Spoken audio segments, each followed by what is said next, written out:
Let me tell you the moment that I knew Impulsive could hit 100 million views in a month.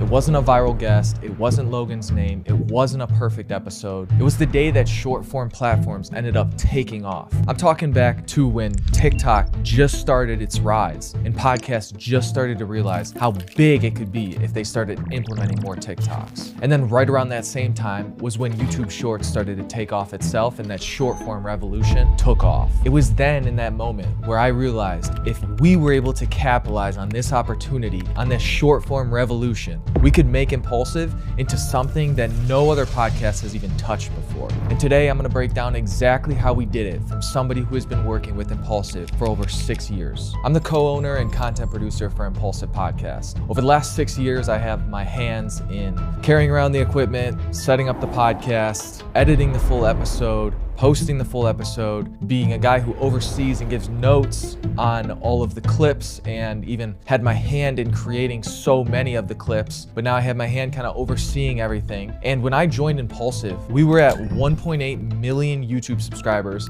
and now we're at 4.8 million YouTube subscribers, 3 million increase. We went from having a TikTok that had 0 followers up to 3.6 million now. We had an Instagram account from 300,000 to 1 million now. And the biggest misconception is that all of this just happened only because Logan was famous, which is just ridiculous, because if that were true, every big name celebrity who has a podcast would be insanely viral as we are for Impulsive Podcast. And that's just not the case. The real reason is the system.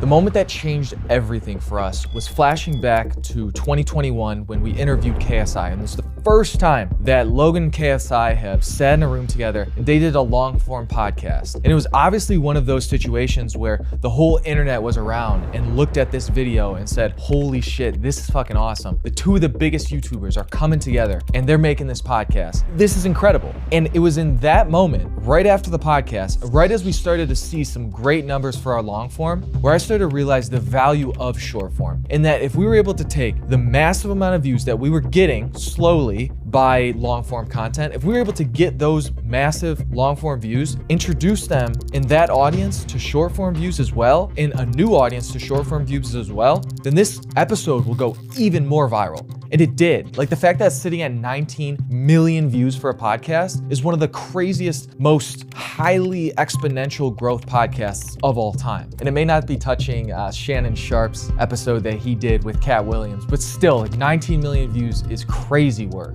And then it happened a month later when we had the Mr. Beast episode that now sits over 8.3 million views. That episode, the reason that it got there was all of the short form viral clips. Those episodes, paired with our short form strategy, ended